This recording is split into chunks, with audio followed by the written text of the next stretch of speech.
সুপ্রিয় দর্শক, আসসালামু আলাইকুম। আপনাদের সাথে আছি আমি Fatematuz Zohra. American visa centre থেকে আপনাদেরকে আমন্ত্রণ জানাচ্ছি আমাদের আজকের আমেরিকান B1 B2 ভিসা বিষয়ক নতুন এই প্রোগ্রামে। আমাদের এই প্রোগ্রাম সেশনে থাকবে আপনাদের জন্য একদম যত ধরনের আপনাদের আমেরিকান B1 B2 ভিসা নিয়ে আপনাদের কি ধরনের রিকোয়ারমেন্ট বা কনফিউশন বা নতুন কোনো আপডেট আছে কিনা এই ধরনের সকল তথ্য আপনারা জানতে পারবেন। এর জন্য আমরা চেষ্টা করব আমাদের প্রত্যেকটা সপ্তাহেই হচ্ছে আপনাদের জন্য এই সেশনটা রাখার। তো আজকে আমাদের সাথে আপনাদের হচ্ছে পরিচয় করিয়ে দিব একজন বিশেষ অতিথিকে, যার মাধ্যমে আপনারা জানতে পারবেন কিভাবে আমেরিকান টুরিস্ট ভিসা স্বল্প খরচে বা খুব কম সহজে পাওয়া যায়। তো আজকে হচ্ছে তার সাথে আমরা পরিচয় করিয়ে দিব আমাদের আমেরিকান ভিসা সেন্টার পক্ষ থেকে মিস্টার অনন্য, কোম্পানির ওনার। তো ওনার সাথে হচ্ছে আজকে আপনারা ইন্ট্রোডিউস করে নেন। আহ নাই। তো ভাইয়া কেমন লাগছে আমাদের এই প্রোগ্রামে আপনাকে এসে? অ্যাকচুয়ালি এটা শুধু আপনাদের এই প্রোগ্রাম না, এটা আমারও প্রোগ্রাম। সো ডেফিনিটলি আসলে এটা ভালো সময়। এনজয় ফিল করছি। ধন্যবাদ। আপনাকে আমাদের এই প্রোগ্রামেতে আমরাও খুব কৃতজ্ঞতা প্রকাশ করছি আপনার প্রতি। আচ্ছা, আজকে হচ্ছে আপনাকে আমরা কিছু প্রশ্ন করব। যে প্রশ্নগুলো সাধারণত আমাদের অডিয়েন্সরা অনলাইন, অফলাইনে করে থাকে। তো সাধারণত এই প্রশ্নগুলো আমরা সবসময় পেয়ে থাকি। তো সেখান থেকে কিছু প্রশ্ন আজকে আমরা আসলে কালেক্ট করেছি। তো তার মাঝখান থেকে আজকে শুরুতে যে প্রশ্নটা করতে চাচ্ছি, সেটা হচ্ছে এই আমেরিকান B1 B2 টা আসলে কি? এটা কেমন ক্যাটেগরি আর কি পারপাস এ আসলে এই ক্যাটেগরিতে এপ্লাই করা যায়? ধন্যবাদ আপনাকে কোশ্চেন করার জন্য। বেসিক্যালি আমরা যারা আসলে আমেরিকার এই ট্যুরিস্ট ভিসা নিয়ে কাজ করি, স্পেশালি আমেরিকান ভিসা সেন্টার আপনারা জানেন যে 7 ইয়ার্স এ আমরা স্পেশালি B1 B2 টা নিয়ে কাজ করি। সো এই B1 B2 টা নিয়ে কিন্তু আমরা স্পেসিফিক জিনিসগুলো আসলে বলার চেষ্টা করে থাকি। সাধারণত যেটা নরমালি হচ্ছে B1 বা B2 স্পেসিফিক এরকম আলাদা করা যায়। তাছাড়া হচ্ছে B1 B2 আপনি B1 এ যদি এপ্লাই করেন বা B2 তে এপ্লাই করেন বা B1 B2 তে যদি এপ্লাই করেন, সেক্ষেত্রে কিন্তু যখন আপনি আসলে ভিসা গেইন করবেন, আপনার পাসপোর্টে যখন আপনাকে স্টিকার দিবে ইউএস এম্বাসি ইসের ভিসার, সেক্ষেত্রে কিন্তু আপনার ভিসার ক্লাসে গিয়ে কিন্তু এটা আপনাকে B1 B2 ভিসা দিবে। বাট আপনারা যখন এই DS-160 কমপ্লিট করবেন বা সিজিএ প্রোফাইল ক্রিয়েট করবেন, তখন যখন আপনারা আসলে স্পেসিফিক B1 সিলেক্ট করতে পারেন। যারা হচ্ছে ইউএসএ তে বিভিন্ন কনফারেন্সে যেতে চান বা বিজনেস সেমিনারে যেতে চান বা ওই কোনো বিজনেস ইনভাইটেশন থাকে, তারা কিন্তু বেসিক্যালি B1 এ এপ্লাই করবেন। তাছাড়া হচ্ছে যারা হচ্ছে B2 তে এপ্লাই করতে চান, আপনারা জানেন যারা বাংলাদেশ থেকে প্রচুর পরিমাণে মানুষ হচ্ছে আমেরিকাতে মেডিকেল ট্রিটমেন্ট করার জন্য যায়, তাদের জন্য স্পেসিফিক B2, B2 র আরেকটা যারা আসলে টুরিস্টে ঘুরতে যেতে চান, তাদের জন্য কিন্তু বেসিক্যালি B2। ঠিক আছে? সো আবার কেউ কিন্তু এখানে B1, B2 তে একত্রেই এপ্লাই করে। বাট সেই ক্ষেত্রেও যদি আপনারা এপ্লাই করে থাকেন, সেক্ষেত্রে কিন্তু আপনার ভিসা পাওয়ার ক্ষেত্রে কোনো জটিলতা তৈরি হবে না। আপনারা জানেন যে ইউএস এম্বাসিতে যখন আপনারা ইন্টারভিউ ফেস করেন অ্যাজ এ ভিসা অফিসারের সামনে, তখন কিন্তু সাধারণত কোয়েশ্চেন করে যে আপনি আমেরিকাতে কেন যাবেন বা কোথায় যাবেন, কার কাছে যাবেন? তখন আপনার যেই পারপাসটা থাকবে, সেই পারপাসটা কিন্তু আপনি তখন তুলে ধরতে পারবেন। এটা হচ্ছে বেসিক্যালি B1, B2। ধন্যবাদ আপনাকে। আমাদের সেকেন্ড প্রশ্নে যেতে চাচ্ছি তা হলো যে এই আমেরিকান B1 B2 ভিসার ক্ষেত্রে অ্যাকচুয়ালি কি প্রোভাইড করতে হয়? কোনো ব্যাংক স্টেটমেন্ট বা ট্রেড লাইসেন্স বা অ্যাসেট এই ধরনের কি কোনো পেপারস ডকুমেন্টস আমাদের সাবমিট করতে হবে বা ইন্টারভিউর সময় কি নিয়ে যেতে হবে? থ্যাংক ইউ কোয়েশ্চেন করার জন্য আবারও। সো আসলে B1, B2 র ক্ষেত্রে আমেরিকান এম্বাসির আসলে বেসিক কোনো রিকোয়ারমেন্ট নেই। বাট মূল জিনিসটা হচ্ছে সিজিএ প্রোফাইলটাকে ক্রিয়েট করা। দেন হচ্ছে আপনাকে যদি আপনি আগেও করতে চান DS-160 কমপ্লিট করা। বাট DS-160 টা বেসিক্যালি হচ্ছে ইনফরমেশন বেস। আপনি যে ইনফরমেশন গুলো আসলে প্রোভাইড করবেন, এই ইনফরমেশনের উপরে বেস করে হচ্ছে আপনাকে ইন্টারভিউটা আসলে প্রোভাইড করতে হয়। বাট আমরা বিভিন্ন সময় দেখতে পাই যে ইউএস এম্বাসির এই প্যাটার্নে কাজ করার জন্য অনেক এজেন্সি বা ব্যক্তি যারা আসলে বলে ব্যাংক স্টেটমেন্ট লাগবে বা আপনার ব্যাংকে কম টাকা আছে আমরা বেশি দেখিয়ে দেই বা বিভিন্ন সময় এই ধরনের অভিযোগ আমরা পেয়ে থাকি বা বিভিন্ন পেপারস করে দেওয়ার অভিযোগ আমরা পেয়ে থাকি। বাট স্পেশালি যখন আপনি DS-160 কমপ্লিট করবেন, তখন কিন্তু আপনার এই ধরনের কোনো রিকোয়ারমেন্ট বা ব্যাংক অ্যাকাউন্ট এইগুলো দেওয়ার কিন্তু কোনো সুযোগ নেই। বাট অন্যান্য কান্ট্রির ক্ষেত্রে যেটা আমরা আসলে দেখতে পাই সেটা হচ্ছে যখন আপনি কানাডার জন্য এপ্লাই করবেন, এখানে আপনার ব্যাংক স্টেটমেন্ট বা bank solvency certificate, asset valuation, trade licence, tin certificate, VAT return, others আরো অনেক পেপারস এর এখানে আসলে এই আপলোডের অপশন থাকে। বাট ইউএস এম্বাসিতে একটা জিনিসই আপলোড করার অপশন থাকে, সেটা হচ্ছে আপনার পিকচার। সো এখানে 2x2 একটা পিকচার আপলোড করার সুযোগ থাকে। পিকচারের কিছু রেস্ট্রিকশন থাকে। সেই রেস্ট্রিকশন সম্পর্কে আমরা অন্য আমাদের যে সেমিনার আয়োজিত হয়, সেই সেমিনারে আমরা আসলে ওই ইন ডিটেইল গুলা সবসময় বলার জন্য চেষ্টা করে থাকি। সো তাছাড়া কিন্তু এই DS-160 যখন আপনি কমপ্লিট করবেন বা সিজিএ প্রোফাইল যখন ক্রিয়েট করবেন, বাট ইউএস এম্বাসির এই ধরনের কোনো রিকোয়ারমেন্ট নেই যে আপনাকে কোনো পেপার সঙ্গে নিয়ে যেতে হবে। বাট কোনো ক্ষেত্রে দেখা যায় যে কোনো একটা পেপারস এর প্রয়োজন হতে পারে। বাট আপনি যদি একটা বিজনেস ইনভাইটেশন নিয়ে যেতে চান, সেক্ষেত্রে অ্যাজ এ ভিসা অফিসার কিন্তু আপনার কাছে দেখতে যেতে পারে যে আপনার কি বিজনেস ইনভাইটেশন আছে, আপনি বলছেন বাট সেটা কি আছে কিনা? বাট এরকম। বাট আপনি যদি মেডিকেল ইস্যুতে যেতে চান, তখন কিন্তু আপনার মেডিকেল পেপারস বা আমেরিকা থেকে ডাক্তার এসে কোনো হসপিটাল বা কোনো ডক্টরের আপনার একটা অ্যাপয়েন্টমেন্ট শিডিউল আছে কিনা? বাট সেই ক্ষেত্রে দেখতে যেতে পারে। সাধারণত এটাও কিন্তু তারা দেখতে চায় না। বাট কোনো ক্ষেত্রে আসলে দেখতে যেতে পারে। বাট এর বাইরে আসলে কোনো ডকুমেন্টের প্রয়োজনীয়তা নেই। এটা এক ধরনের বিভ্রান্তি। তাছাড়া আমি আরেকটা বিষয়ও ক্লিয়ার করতে চাই এখানে, যারা আসলে আমেরিকান এম্বাসিতে আসলে এপ্লাই করতে চান, বাট ইউএস এম্বাসির একটা অথরাইজড চ্যানেল আছে YouTube এ। ঠিক আছে? সেই চ্যানেলে আসলে ইন্টারভিউ কিভাবে হয়, কিভাবে যেতে হয়, কি প্রক্রিয়াগুলা করতে হয়, এই ধরনের একটা ইন্টারভিউর উপরে বেস করে একটা ওদের একটা ভিডিও দেওয়া আছে, স্পেশালি B1, B2 ভিসার ক্ষেত্রে। বাট ওই ভিডিওটার যদি আপনারা ফলো করেন, দেখবেন যে এটা আসলে কোনো ডকুমেন্ট বেস কোনো ভিসা না, বা আপনার ভিসা পাওয়ার জন্য অনেক ডকুমেন্ট সঙ্গে আনার একেবারেই প্রয়োজনীয়তা নেই।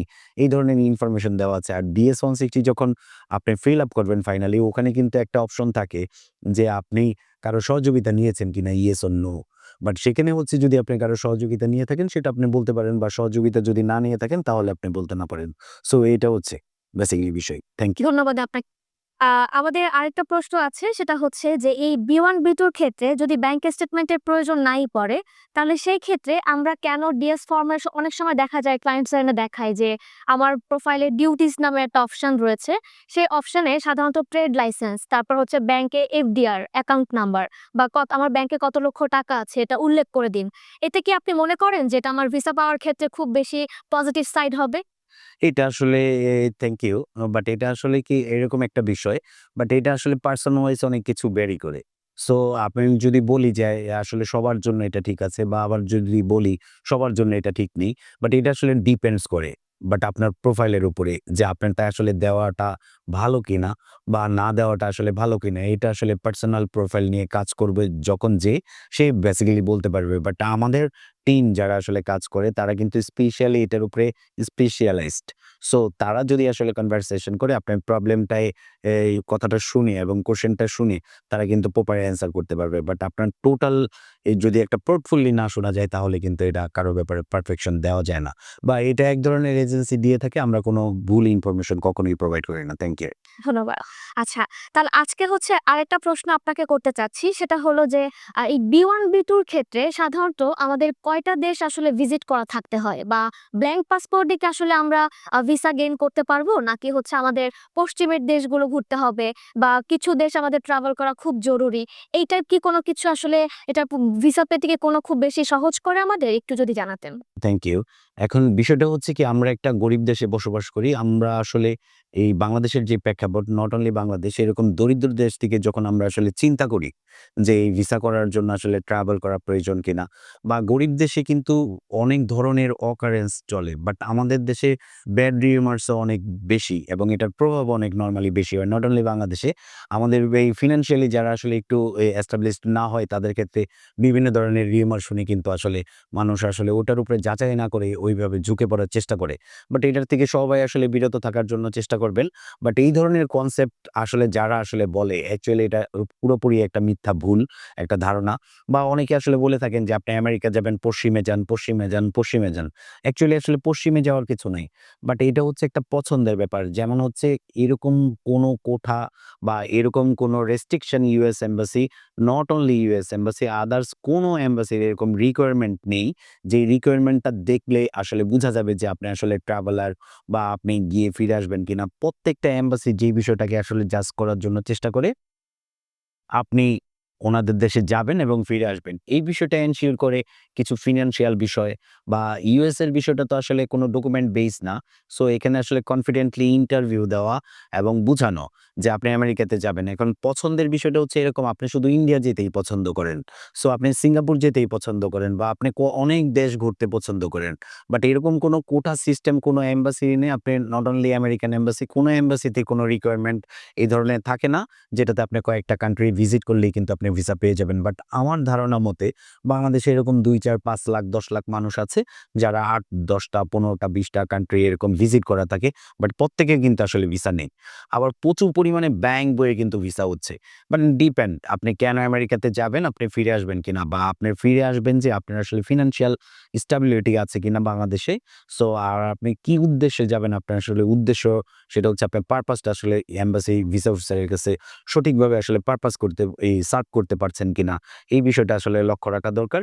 বাট আমি যারা আসলে সাজেশন করব এটা, যারা অনেক কান্ট্রি ভিজিট করে আমেরিকার ভিসা আসলে গেইন করতে চান, এটা কোনো সঠিক ওয়ে হতে পারে না।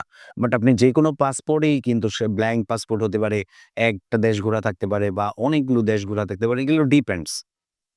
সো আপনি আসলে কেন আমেরিকায় যেতে চাচ্ছেন, বাট আপনার মূল উদ্দেশ্যটা কি? এখন ধরেন আমি যদি ব্যক্তিগতভাবে চিন্তা করি যে আমি কোনো কান্ট্রি ভিজিট করিনি বা আমি শুধু স্ট্যাচু অফ লিবার্টি দেখতে চাই। বাট এটা তো আমার শখ। বাট এটার জন্য তো অ্যাকচুয়ালি কোনো কোঠা নেই যে আমাকে আসলে ৫ টা কান্ট্রি ভিজিট করে প্রুভ করতে হবে যে আমি স্ট্যাচু অফ লিবার্টি দেখার আমি আসলে যোগ্যতা তৈরি করেছি। বাট এরকম অনেক ফাইল রিফিউজ হয় যারা ফার্স্ট ওয়ার্ল্ডের ১০ টা, ১২ টা, ১৫ টা কান্ট্রি আসলে ভিজিট করা করা আছে। বাট তাদের আসলে কেন ভিসা দেওয়া হয় না? বাট আপনারা প্রত্যেকটা জিনিস লজিক্যাল ভাবে চিন্তা করবেন এবং লজিক্যাল ভাবে চিন্তা করলে কিন্তু আপনি ভিসার দিকে অনেক বেশি ধাবিত হতে পারবে। বিষয়টা হচ্ছে এক্সাক্টলি এরকম।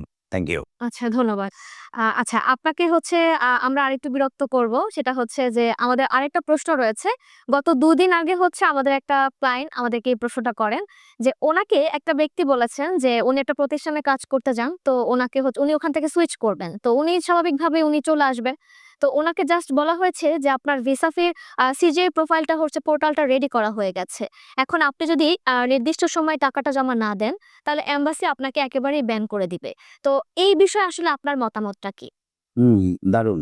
খুবই একটা আনকমন কোয়েশ্চেন, এর জন্য আসলে থ্যাংক ইউ। বাট আমি পার্সোনালি আসলে কাজ করতে পছন্দ করি যে ফাইলগুলা অনেক বেশি জটিল বা অনেক বেশি মানে ঝামেলাপূর্ণ। বাট আমি ইউএস এম্বাসি এইটা নিয়ে কাজ করি প্রায় 7 ইয়ার্স যাবৎ। বাট বিভিন্ন ধরনের আসলে প্রবলেম ফেস করে আমি কিন্তু একটু, একটু করে অনেক কিছু শিখতে পেরেছি। এর জন্য আসলে আল্লাহর কাছে অশেষ কৃতজ্ঞ। সো এখন বিষয়টা হচ্ছে এই ধরনের কোনো এজেন্সি বা কোনো ব্যক্তি যদি বলে থাকে যে আপনি সিজিএ প্রোফাইল ক্রিয়েট করা হয়েছে, এখনই যদি আপনি ভিসা ফি প্রোভাইড না করেন এবং তাহলে আপনি ওই দেশের জন্য ব্যান্ড হবেন বা অন্যান্য কোনো এম্বাসিতে আপনি ভিসা পাবেন না। এইগুলো যারা আসলে বলেন এটা অ্যাকচুয়ালি ফেক কথা এবং 100% ফেক। এতে আপনারা কোনো ধরনের জটিলতার সম্মুখীন হবেন না। বাট এটার একটা নির্দিষ্ট টাইম থাকে। এই টাইম ডিউরেশন যদি ওভারকাম করেন তাহলে কিন্তু আবার নতুন করে আপনাকে নতুন একটা স্লিপ বের করে নিতে হবে। আপনারা জানেন যে ইউএস এম্বাসি সিজিআই পোর্টাল থেকে একটা ইউএস এম্বাসি একটা স্লিপ প্রোভাইড করে। সেই প্রোভাইডের একটা এক্সপায়ার ডেট থাকে। ডেটটা যদি পার হয়ে যায় আবার নতুন করে সেটা করে নিবেন। সেই ক্ষেত্রে কোনো ধরনের জটিলতা হবে না। আর তাছাড়া আমি একটা সাজেশন দিয়ে রাখি এরকম, বাট এটা অনেকের ক্ষেত্রে হয়তোবা সহায়ক হিসেবে কাজ করবে। কোনো এজেন্সি বা কোনো ব্যক্তি আপনাদের যদি এই ধরনের কোনো ভয়ভীতি দিয়ে থাকে এবং সেই ব্যাপারে আপনারা আসলে লিগ্যাল অ্যাকশন এ যেতে পারেন। পাশাপাশি হচ্ছে আপনারা ইউএস এম্বাসির অথরাইজড মেইলটা কিন্তু আপনারা গুগলে পাবেন বা ইউএস এম্বাসি কনট্যাক্ট নাম্বারটাও কিন্তু গুগলে পাবেন। আপনি ওভার দ্য মেইল তাদের ইনফর্ম করতে পারেন এই ধরনের এজেন্সির কথা। পাশাপাশি হচ্ছে আপনি ওভার দ্য ফোনেও কিন্তু এটা আসলে অভিযোগ করতে পারেন। বাট এই ধরনের যারা ইউএস এম্বাসিতে ব্যান্ড হবে অযথাই আপনাকে আসলে হুমকি-ধুমকি নানা রকম প্রতারিত করার চেষ্টা করছে। বাট তাদের ব্যাপারে আপনারা আসলে এই ধরনের অ্যাকশনে যেতে পারেন। সো এটা হচ্ছে আসলে মূল বিষয়। Thank you. ধন্যবাদ আপনাকে। আচ্ছা, এবার হচ্ছে আরেকটা বিষয় নিয়ে জানতে চাচ্ছি। সেটা হলো আমাদের অডিয়েন্সেরই প্রশ্ন যে নতুন যে একটা আপডেট ইনফরমেশন চলে আসলো। সেটা হচ্ছে যে আ আপনার ১৫,০০০ এর যে একটা বন্ডের ব্যাপারটা, হ্যাঁ? তো এটাতে আসলে আমাদের অডিয়েন্সটা খুব ভয় পাচ্ছে। অনেকে এপ্লাই করতে গিয়ে হচ্ছে পিছিয়ে যাচ্ছে। আবার অনেকে খুব উৎফুল্ল হচ্ছে যে মনে হচ্ছে এবারই ভিসা হয়তো নিশ্চিন্তভাবে দিয়ে দিবে। এরকম একটা ব্যাপার। এখন এটা নিয়ে আপনি আসলে কি বলতে চাচ্ছেন একটু এটা আমার কাছে খুবই একটা হাস্যকর কোয়েশ্চেন। এর জন্য কোয়েশ্চেনের শুরুতেই কিন্তু আমি একটু হাসার চেষ্টা করলাম। সো এটা আসলে বাই ন্যাচারাল আসলে হাসিটা। বাট এই কারণে হাস্যকর আমার কাছে। বাট এটা নিয়ে আমি আসলে কাজ করি। আমরা জানি যে আমি স্পেশালি আমি জানি যে আমেরিকান এম্বাসির যে আসলে বন্ড সিস্টেম বা আমেরিকান গভর্নমেন্টের যে বন্ড সিস্টেম $15,000 বা $10,000 বা $5,000 এর যে প্রক্রিয়া বা এরকম একটা রিউমার ছিল যে $15,000 দিলেই হয়তোবা আপনার আসলে ভিসা হয়ে যাবে। এটা অ্যাকচুয়ালি টোটালি একটা রং কনসেপ্ট। বাট এটা নিয়ে আমার অনেক আগের একটা ভিডিও করা আছে। বাট আমি সবসময়ই বলতাম বা লাস্ট যখন ট্রাম্প ক্ষমতায় ছিলেন ২০২০ সালে, ওই টাইমেই কিন্তু আমি আসলে দেখতে পেয়েছি যে এই বন্ড প্রক্রিয়াটা আসলে কন্টিনিউ করার চেষ্টা করেছিলেন। বাট এটা পুরোপুরিভাবে আসলে কাজটা শেষ হয়নি। যার কারণে কিন্তু এই প্রক্রিয়াটা তখনই চালু হয়নি। বাট তখনই চালু হওয়ার কথা ছিল। যে সকল দেশের মানুষ অতিরিক্ত পরিমাণে বাজে occurrence এর সাথে জড়িত থাকবে এবং ওখানে গিয়ে ফিরে আসবে না, এই পরিমাণ মানুষের সংখ্যা যদি বেশি হয়, তাদের ক্ষেত্রে কিন্তু এই বন্ড সিস্টেমটা আসলে চালু করবে। এরকম একটা বিষয় ছিল। বাট লাস্ট টাইম যখন আসলে ট্রাম্প ক্ষমতায় আছে, বাট এখন যেই প্রক্রিয়াটা আছে যে $15,000 আসলে কাদের জন্য? বাট এই $15,000 এর মধ্যে যেই বিষয়টা থাকে বাংলাদেশের জন্য এটা প্রযোজ্য হবে না, এটা ২০২০ সালে আমি বলেছি। আপনারা হয়তোবা অনেকেই আসলে জানেন না বা অনেকে গিয়ে ওখানে থেকে যেতে চান বিভিন্ন এই ক্রাইটেরিয়া মেইনটেইন করে বা ভিসা স্ট্যাটাস পরিবর্তন করে। একটা চমৎকার ইনফরমেশন দিয়ে রাখি। এই চমৎকার ইনফরমেশনটা হচ্ছে এরকম, যারা আসলে আমেরিকাতে বাঙালিরা যদি ১০০ জনকে ভিসা দেওয়া হয়, তার মধ্যে কিন্তু 6.6% মানুষ হচ্ছে ওখানে গিয়ে ওভারস্টে করে বা কোনো একটা প্রক্রিয়ায় গিয়ে শিফট করে বা আদার্স একটা ভিসা ডাইভার্ট করে। বাট এরকম বিষয় ইনফরমেশনটা। সো এখানে বাংলাদেশের অবস্থান আমেরিকাতে আমার জানা মতে আসলে খুবই চমৎকার এবং সারা পৃথিবীতে যারা আসলে আমেরিকায় পড়াশোনা করতে চায়, বাংলাদেশের অবস্থান কিন্তু তার মধ্যে ৭ম। সো বাংলাদেশে আনঅফিসিয়ালি প্রচুর মানুষ আমেরিকাতে বসবাস করে এবং আমেরিকার সাথে আমাদের গার্মেন্টস শিল্পের একটা বড় বাণিজ্যিক রিলেশন আছে। বাট সেই রিলেশনটা কন্টিনিউ করতে গিয়েও কিন্তু আমরা আসলে ব্যান প্রক্রিয়ায় পড়ব না বা আমাদের প্রচুর মানুষ গিয়ে ওখানে ওভারস্টে করে না। বাট কেউ যদি আসলে ওভারস্টে করে, বাট তার সাথে ওই ধরনের মানুষের বেসিক্যালি দেখা হয়, তার কাছে মনে হয় যে সারা বাংলাদেশের মানুষ আসলে চলে যেতে চাচ্ছে। বিষয়টা এক্সাক্টলি এরকম না। সো এই প্রক্রিয়াটাকে আপনাকে আসলে ভালোভাবে বুঝতে হলে তাহলে আমাদের আসলে সেমিনারে কন্টিনিউ করতে হবে এবং সেমিনারে যদি আপনারা আসলে কন্টিনিউ করেন তাহলে টোটাল বিষয়টা কিন্তু আপনারা ওই পরিপূর্ণভাবে জানতে পারবেন, বুঝতে পারবেন, প্রতারিত হবেন না বা আপনার ভিসা পাওয়ার আপনার অনেক সম্ভাবনা বাড়বে। অনেক বিষয় আমাদের আসলে সেমিনারে, একটা সেমিনারের মধ্যে একটা মাল্টিপল প্যাকেজ। এই মাল্টিপল প্যাকেজে কিন্তু আপনি অনেক কিছু পেয়ে যাচ্ছেন। এই টুকরো এই ভিডিওর মধ্যে আপনি এই ছোট, ছোট ইনফরমেশন আসলে পাবেন। বাট টোটাল ইনফরমেশনটা কিন্তু পাবেন না। বাট আমাদের অফিসে এবং সেমিনারে যদি আপনারা আসেন তাহলে কিন্তু পরিপূর্ণ আপনি একটা কনসালটেন্সি পাবেন। বাট আমাদের এখানে যারা আসলে কনসালটেন্ট হিসেবে আছেন, তারা অনেক দক্ষ এবং খুবই আন্তরিকভাবে আপনাকে কিন্তু গাইড করার চেষ্টা করবে। Thank you. তো আপনাকে আজকে অসংখ্য ধন্যবাদ। আমাদের আজকে এটা লাস্ট প্রশ্ন ছিল। তো আপনি যদি হচ্ছে আজকে আমাদের অডিয়েন্সের জন্য কোনো কিছু মানে বার্তা দিয়ে যেতেন তাহলে হয়তো ভালো হতো। বার্তা বেসিক্যালি আমার একটা চমৎকার বার্তা আছে। বার্তাটা হচ্ছে এরকম, যারা আসলে আমেরিকার ভিসা এপ্লাই করতে চান, নানা রকম আসলে কনফিউশন এ ভোগেন, তারা আসলে আমাদের সেমিনারে অ্যাটেন্ড করবেন। আমাদের এটা সেমিনারটা বেসিক্যালি হচ্ছে ফ্রি একটা সেমিনার। এই সেমিনারে আসলে আপনার অনেক কনফিউশন কিন্তু দূর হয়ে যাবে।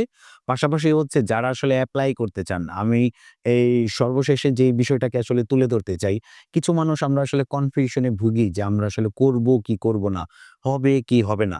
আপনি যদি চেষ্টা না করেন তাহলে কিন্তু কোনো রেজাল্ট আসবে না। আর যারা আসলে এরকম চেষ্টা করবেন বলে অনেক দিন চলে যাচ্ছে, আপনার টাইম কিন্তু কখনো ফেরত আসবে না। সো আপনি যদি করতে চান, করব মানে করব, করব না মানে করব না। বাট এই প্রক্রিয়ায় থাকেন তাতে আপনার টাইম সেভ হবে এবং সেই টাইমটাতে আপনি অন্য কিছু করার ট্রাই করেন, তাতে মনে হয় বেটার হবে। বা যদি আমেরিকার এই প্রক্রিয়াটা করতে চান তাহলে টাইম নষ্ট করার কোনো প্রয়োজন নেই। বাট সেটা আমাদের কাছে না হোক, অন্য কারো কাছে হোক, যেকোনো ব্যক্তির কাছে হোক, খুব কুইকলি শুরু করেন। বাট আমেরিকার ভিসা, আমি বলব এটা একটা অ্যাসেট। বাট আমেরিকান ভিসা থাকলে অনেক দেশে যাওয়ার একটা অপরচুনিটি থাকে। অনেক জায়গায় গিয়ে আপনার স্ট্যাটাস পরিবর্তন করার অনেক সম্ভাবনা আছে। সো এটাকে গুরুত্ব দিবেন এবং আপনার যে ভিসা লাগবে সেই জিদ আপনাকে থাকতে হবে। সো সেই ইচ্ছা থাকতে হবে, আকাঙ্ক্ষা থাকতে হবে এবং ওই তীব্রতা আপনাকে ভিসা গেইন করার ক্ষেত্রে অনেক বেশি সহযোগিতা করবে। সবাই ভালো থাকবেন, সুস্থ থাকবেন, সুন্দর থাকবেন। আল্লাহ হাফেজ। তো সুপ্রিয় দর্শক, আজকে এই পর্যন্ত। আমরা আবারও আসবো নেক্সট উইকে কোনো একটা প্রশ্ন সেশন নিয়ে আপনাদের সাথে। তো দেখতে থাকুন সেই পর্যন্ত এবং আমাদের ফেসবুক পেজ ফলো আপে রাখুন। ধন্যবাদ।